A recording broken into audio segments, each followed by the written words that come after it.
celui-ci est mon fils bien-aimé en qui j'ai mis toute mon affection. Amen. Alors maintenant, Jésus-Christ ayant reçu la responsabilité du péché des hommes, maintenant il doit faire quoi? Il doit mourir. Le salaire du péché c'est quoi? La mort. La mort. S'il refuse de mourir, on doit faire quoi? Hein? On doit le poursuivre. Seigneur, il ne faut pas faire des trucs comme ça. Il faut aller mourir. Je ne sais pas, c'est pas bon pour nous. Mais les gens ne comprennent rien. S'ils voient le film de Jésus, il vous a fait quoi? Laissez en paix. Ils sont ignorants. Il dit, normalement, on devait frapper qui comme ça? Voilà. Normalement, dans l'Ancien Testament, l'animal prend la place de qui? Du pécheur. Donc normalement, on doit les frapper comme ça. Mais comme ils ne savent pas que c'est eux, on doit frapper. Quand il dit laissez-le. Quand l'enfant les laisse, on dit bon, toi, mais viens, tu vas. Hé, ma misère, je suis côté de lui. Je ne savais pas que c'était comme ça. Amen. Donc la Bible nous a dit qu'il a porté la responsabilité du péché. Maintenant, il doit mourir. Il doit mourir forcément. Mais Jésus voulait-il mourir, mais il ne voulait pas mourir. Il voulait mourir, mais il ne voulait pas mourir. Il ne voulait pas mourir. Est-ce que vous voulez mourir? Jésus ne voulait pas mourir. Il a dit quoi? Ben, s'il est possible que cette coupe s'éloigne de moi, qu'elle s'éloigne de moi, non pas selon ma volonté, mais selon ta volonté.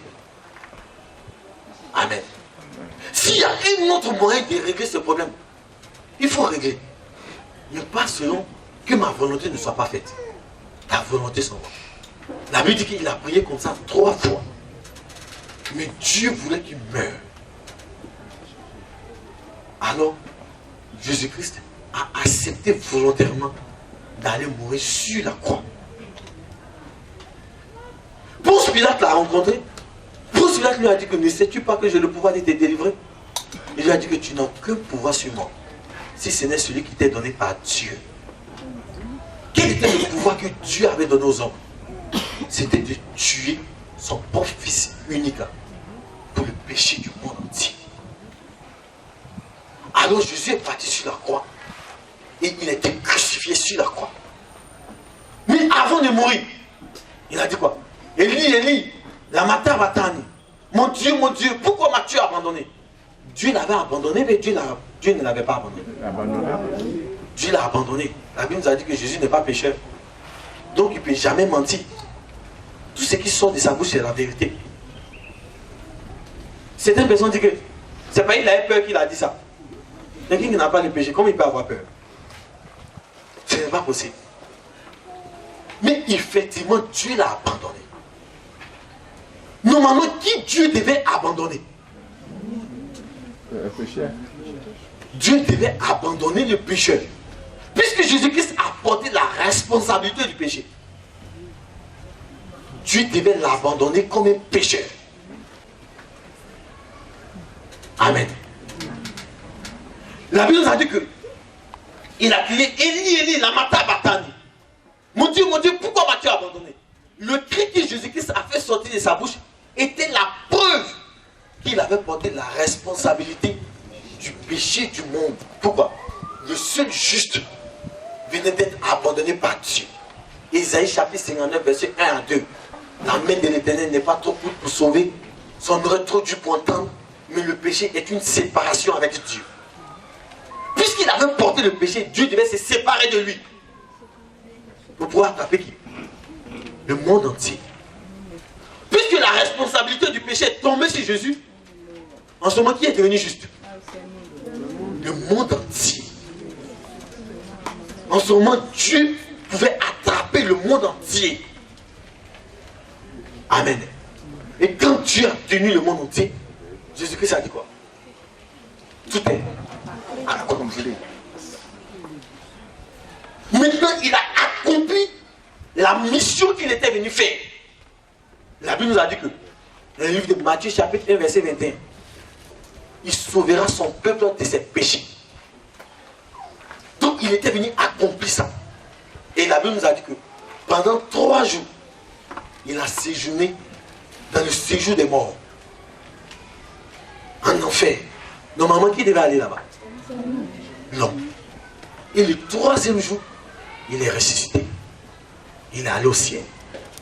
Amen. Amen. Mais il faut que le tabernacle soit utilisé. N'est-ce pas? Il faut que le sang soit mis sur le tabernacle. Le vrai tabernacle se trouve où? Au ciel. Mais aucune personne ne peut aller au ciel. Jean-Baptiste, même qui était sacrificateur, ne pouvait pas aller au ciel. Jésus nous a dit que aucune personne n'est montée au ciel si ce n'est le Fils de Dieu qui est descendu. Aucune personne ne pouvait monter. Seulement Jésus-Christ lui seul. Mais la Bible nous a dit que Jésus-Christ lui-même, normalement, qui doit utiliser le tabernacle? Qui utilise le tabernacle? Qui met le sang sur le tabernacle? Le sacrificateur. Mais est-ce que Jésus est sacrificateur? On va voir ça. Hébreux, chapitre 7. Pour toujours, selon l'ordre de Melchisédek. Et en tant que sacrificateur, il peut utiliser le tabernacle qui se trouve au ciel. Donc il est monté au ciel. La Bible nous a dit qu'au départ, ses disciples sont venus, il s'est présenté à ses disciples, ils voulaient le toucher. Ils ont dit non. Il leur a dit non, je ne suis pas encore allé vers mon Père. Donc il est monté et il allait faire le service dans le tabernacle. Si on lit Hébreux, la preuve que Jésus-Christ est entré dans le tabernacle, le sacrificateur. Hébreux chapitre 9, verset 11. Christ est venu comme souverain sacrificateur des biens à venir. Il a traversé le tabernacle plus grand et plus parfait qui n'est pas de cette création. C'est-à-dire qu'il n'a pas été construit par les hommes.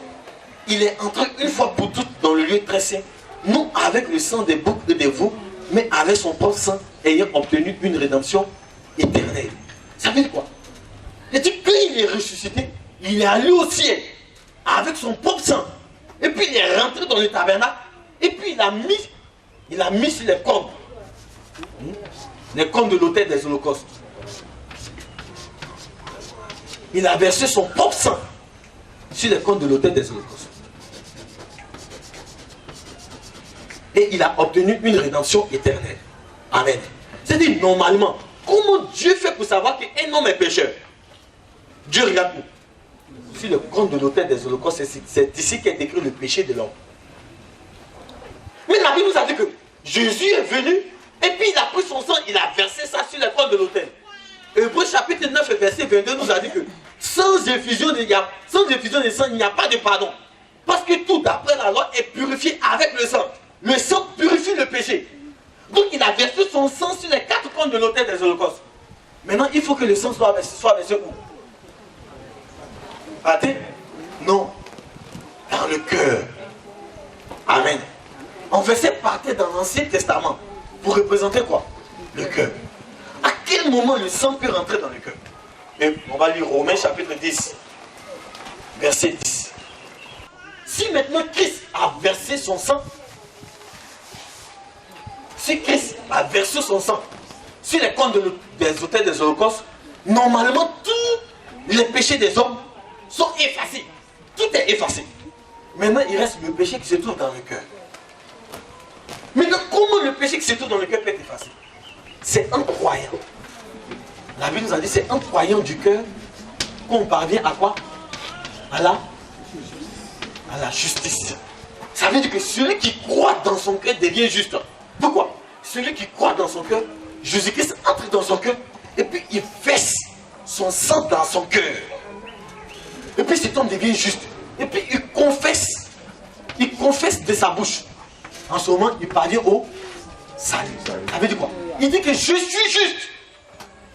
Et puis il parvient au salut. Donc la Bible nous a dit dans le livre de Matthieu chapitre 12, verset 36 à 37, que le jugement se fera par confession.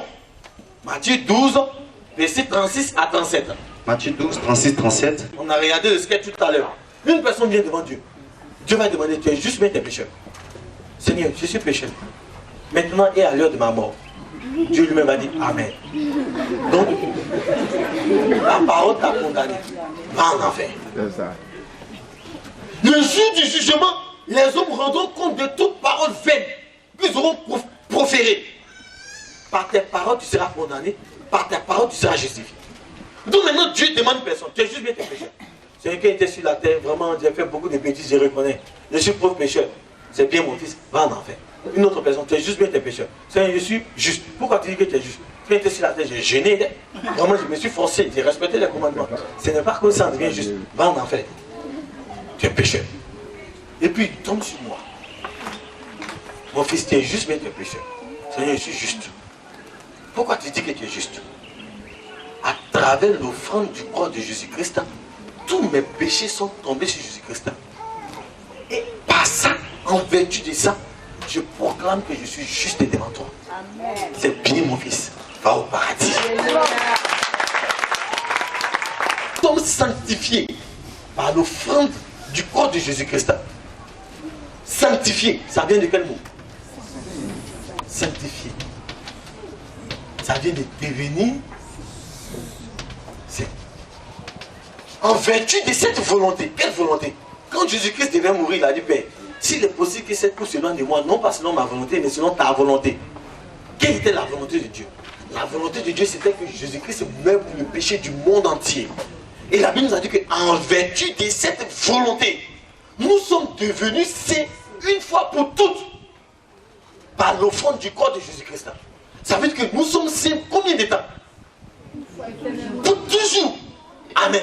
Mais bizarrement, Dieu regarde sur la terre, Dieu voit un homme qui demande pardon, qui est pécheur. Le Seigneur, je te demande pardon pour tous mes péchés. Dieu va dire quoi? Mais Seigneur, Jésus, pourquoi il demande pardon pour tous ses péchés? Jésus va dire quoi, Seigneur? Il ne croit pas. Il ne croit pas. C'est un incrédule. Amen. Est-ce que vous comprenez? Non, maintenant cet homme dit, maintenant Seigneur, je te demande pardon pour tous mes péchés. Jésus dit, non, j'ai pris tous tes péchés. Seigneur, tu me blagues, tu n'as pas cru, je te demande pardon. Non, j'ai pris tous tes péchés, Seigneur, je te demande pardon. D'accord, je n'ai pas pour bien. Là, bah, t'es en enfer. Parce que si je ne prends pas tes péchés, tu vas résoudre ça comment? Amen. Donc je continue toujours hébreu. Et à la perfection. Perfection. Ça vient de quel mot? Parfait.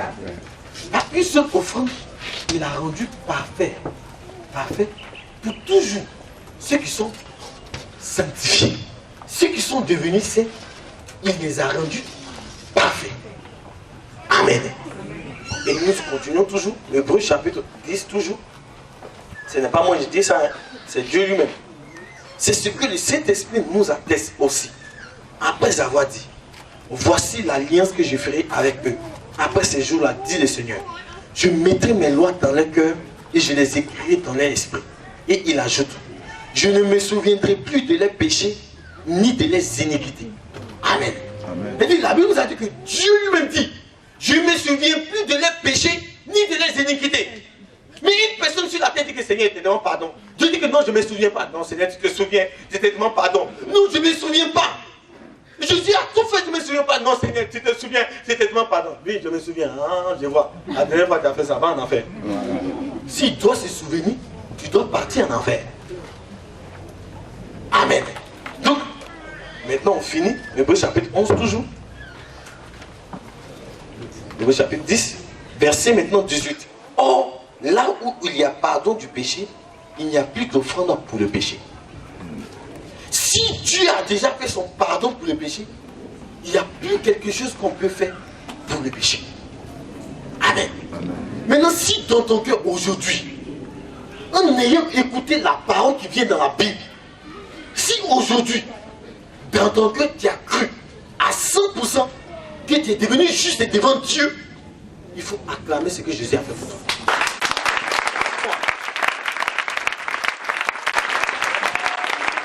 Donc la Bible nous a dit que Dieu est bon.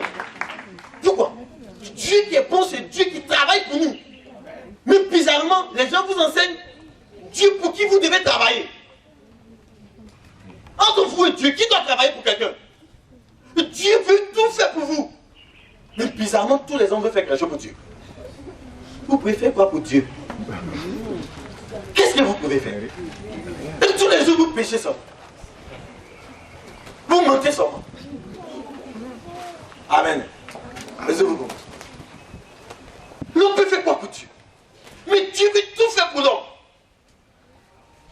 nous a dit que le salut que Dieu nous a donné est la preuve de son amour pour nous. Amen. Maintenant, je vais vous expliquer le dernier passage. Comment nous devons comprendre ça? Et puis, comment on doit marcher? Amen. Si vous ne comprenez pas ça, à la fin, vous allez dire que, on est parti dans une église. Là. Le pasteur qui est là-bas, vraiment, il est dangereux. Il dit qu'on est juste. Oh, la Bible nous a dit qu'il n'y a point de juste sur la terre. Pas même un seul. La Bible a dit qu'il n'y a point de juste. Ça veut dire quoi? Nul n'est intelligent, nul ne cherche Dieu. Il n'y a personne qui fait le bien. Il n'y a pas de juste qui fait le bien. Nous sommes tous des justes qui avons reçu quoi? La grâce. On n'est pas. Ce n'est pas parce qu'on fait le bien. Lui, le juste qui fait le bien, n'en a pas. Donc la Bible nous a dit, Ecclésiaste chapitre 7. Vraiment, la Bible est intéressante. Hein? Donc la Bible nous a dit qu'une heure dans ses pavis, ça fait... Vous voyez? Oui, je suis devenu juste. Pourquoi? J'ai reçu la grâce. Je suis un gracier. Un homme a été condamné pour 20 ans de prison. Un jour, il reçoit la grâce du président. Il a fait seulement 3 ans. Les gens lui demandent, toi, tu n'as pas pris 20 ans? Il va dire quoi? Si, j'ai pris 20 ans de prison. Mais le président m'a donné la grâce. À cause de cette grâce, j'ai le droit de sortir de la prison et de me promener autant que toi. Je n'ai pas dit que je n'ai pas tué. J'ai tué, mais on m'a condamné et j'ai reçu la grâce. C'est différent. Souvent, quand nous disons que nous sommes justes, certaines personnes nous demandent, tu ne mens pas. Pourquoi? Ils pensent que nous disons que nous sommes justes par nos œuvres. Ils pensent que je dis que je suis juste parce que j'observe le commandement. Je ne peux pas observer le commandement. Mais j'ai reçu la faveur de Dieu. Jésus m'a donné sa place et il a pris ma place. Maintenant, je vais partir, par exemple, en France. Je n'ai pas de ticket. Je n'ai pas de billet d'avion. Un jour, un homme me donne billet d'avion. Si j'ai ce billet d'avion, je peux partir ou pas? Je peux monter dans la voiture, dans l'avion, pardon. Maintenant, si je monte dans l'avion, supposons que l'hôtesse, elle habite dans mon quartier. Elle sait que je n'ai pas l'argent. Billet d'avion fait 600 000. Et puis elle me voit, toi là, tu fais quoi ici? Qui t'a donné l'argent pour payer billet d'avion? Descends. Et elle dit quoi? Voici mon billet. Oui, je n'ai pas l'argent. Mais une personne m'a donné son billet. Voici ce que j'ai. Oui, je ne suis pas juste. Mais Jésus m'a donné sa justice. Et puis il a pris pour moi. Moi, une personne me demande, donc toi tu ne mens pas. Oui, je peux faire ça. Mais j'ai pris le billet de Jésus-Christ. À travers ça, je peux entrer dans le ciel gratuitement. Pour parler de tout ça, il y a beaucoup de choses à dire. Mais il n'y a pas le temps. Je vais lire Hébreux chapitre 10, verset 15. C'est ce que le Saint-Esprit nous atteste aussi après avoir dit. Voici l'alliance que je ferai avec eux. Après ces jours-là, c'est-à-dire après les jours où le Seigneur va mourir pour nous, après ces jours-là, dit le Seigneur, je mettrai mes lois dans leur cœur et je les écrirai dans leur esprit. Et il ajoute, je ne me souviendrai plus de leurs péchés ni de leurs iniquités. C'est-à-dire, après la mort de Jésus-Christ, le Saint-Esprit nous atteste. C'est-à-dire quoi? Depuis l'Ancien Testament, le Saint-Esprit a attesté que, voici, il va faire avec nous une nouvelle alliance. Après ces jours-là. Et il dit qu'il mettra ses lois dans notre cœur. Avant, la loi était écrite où? La loi était écrite sur 2 tables de pierre, n'est-ce pas? Mais Dieu maintenant va écrire ses lois dans notre cœur. Et puis il va écrire ça dans notre esprit. Mais ce n'est pas la même loi qui est écrite sur les 2 tables de pierre, les 10 commandements. Il va écrire une autre loi dans notre cœur. Il va écrire une autre loi dans notre esprit. Et il ajoute à cette loi. C'est-à-dire qu'il écrit ses lois dans notre cœur, dans notre esprit. Il va ajouter que je ne me souviens plus de tes péchés ni de tes iniquités. Donc celui qui accepte Jésus-Christ, cela est écrit dans son cœur. C'est pourquoi cette personne pourra confesser devant Dieu. Je suis juste par l'offrande du corps de Jésus-Christ. Sans trembler. On appelle ça l'assurance du salut. Et puis il va rentrer au ciel. Quand je parle comme ça, un jour j'ai prêché comme ça, une personne m'a dit que, mais si c'est ça, moi je suis la terre, je suis péché, puis arrivé au ciel, il dit à Dieu que je suis juste. Il dit que tu as menti sur la terre jusqu'à c'est devant Dieu maintenant tu viens mentir. Et toi, tu vas aller au sous-sol de l'enfer. Hébreux chapitre 7, verset 11. Écoutez bien. Et écrivez bien. Si donc la perfection avait été possible par le sacerdoce lévitique, car c'est sur ce sacerdoce que repose la loi donnée au peuple, qu'était-il encore besoin qu'il parût un autre sacrificateur selon l'ordre de Melchisédek et non selon l'ordre d'Aaron? Amen. La Bible nous a dit quoi? Si la perfection avait été possible par le sacerdoce lévitique, ça veut dire quoi? Si on pouvait devenir parfait selon le rituel que faisaient les Lévites dans l'Ancien Testament, est-ce qu'on avait besoin qu'un autre sacrificateur vienne selon l'ordre de Melchisédek et non selon l'ordre d'Aaron? Est-ce que vous comprenez? Avant, ceux qui faisaient le sacrifice, c'était des Lévites. Les Lévites qui sont descendants de qui? Aaron. C'est pas ça? Ils devenaient sacrificateurs. Mais la Bible nous a dit que si c'est qu'eux faisaient, le service qu'ils faisaient pour les tabernacles, si ça pouvait rendre l'homme parfait, on n'avait pas besoin d'amener Jésus-Christ. Mais le travail qu'ils faisaient n'était pas un travail, c'était pas suffisant. Donc Dieu maintenant nous a amené un autre sacrificateur selon l'ordre de Melchisédek, c'est-à-dire Jésus-Christ. On continue toujours et vous allez comprendre pourquoi Dieu a fait ça. La Bible nous a dit que le service a changé. Pourquoi le service a changé? Avant, ceux qui faisaient le service, c'était qui? C'était les Lévites qui étaient sacrificateurs. Amen, c'est pas ça? Les Lévites faisaient le sacrifice. En effet, celui de qui ces choses sont dites appartient à une autre tribu dont aucun membre n'a fait le service de l'autel. Il parle de Jésus-Christ qui appartient à la tribu de Juda. Car il est notoire, verset 14, car il est notoire que notre Seigneur est sorti de Juda, tribu dont Moïse n'a rien dit pour ce qui concerne le sacerdoce.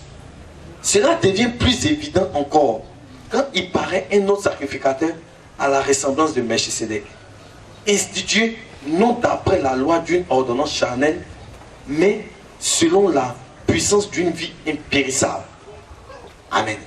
Donc maintenant, la Bible nous a dit que puisque le service a changé, la loi aussi a changé. C'est cette nouvelle loi que Dieu écrit dans notre cœur, qu'il écrit maintenant dans notre esprit, à laquelle il ajoute: je ne me souviens plus de vos péchés ni de vos iniquités. Amen. Amen. Quelle est donc cette loi? Romains chapitre 8. C'est deux lois que Dieu écrit dans notre cœur. Romains chapitre 8. C'est de cette loi. Donc cette loi est écrite dans notre cœur. Et puis elle est écrite dans notre esprit. Et puis Dieu a ajouté à cette loi: je ne me souviens plus de tes péchés ni de tes iniquités. C'est en vertu de cette loi que nous sommes devenus justes. Amen. Donc si un homme dit qu'il est pécheur, ça veut dire quoi? Il n'a jamais bénéficié de cette loi. Il n'a jamais connu cette loi. La loi de l'esprit de vie qui se trouve en Jésus-Christ. Normalement, si une personne entre en Jésus, il bénéficie de ça. Mais un homme dit qu'il est pécheur, il demande toujours pardon pour ses péchés, ça veut dire quoi? Il n'est jamais entré en Jésus-Christ. Il n'a jamais cru. Le juste vivra. Et le péché est la transgression de la loi. Ça veut dire quoi? La transgression de la loi, le péché est fonction de la loi sous laquelle vous êtes soumis. Est-ce que vous comprenez? Donc, commettre le péché dépend de la loi à laquelle vous appartenez. Maintenant, si une personne est ici, il a menti, il a péché ou n'a pas péché? Il a péché, pourquoi? Il a transgressé la loi. La loi lui a dit quoi? Tu ne mentiras pas. Donc il a menti. Cette personne demande pardon. Si elle te demande pardon, tu promets que je n'ai plus jamais recommencé. Il est sous la loi, sous l'ancienne alliance, il est maudit devant Dieu. Il est maudit devant Dieu. Il est sous l'ancienne alliance, il n'est pas sauvé. Tous ceux qui demandent pardon pour les péchés, ils ne sont pas sauvés. Ils sont péchés à 100% s'ils meurent en enfer direct, sans embouteillage. Clair. Il faut direct en enfer. Ça ne dépend pas de tes 25 ans de vie chrétienne. Dieu s'en fout de ça. C'est le même pas important. Mais si tu es ici, tu es jugé selon la loi, les 10 commandements. Puisque aucune personne ne peut observer ça, tu seras toujours coupable devant cette loi. Tu vas en enfer. C'est clair. Le salaire du péché selon cette loi, c'est la mort. La séparation avec Dieu. Maintenant, supposons qu'une personne est ici. Cette personne a aussi menti. Il a péché ou n'a pas péché? Il a péché ou n'a pas péché?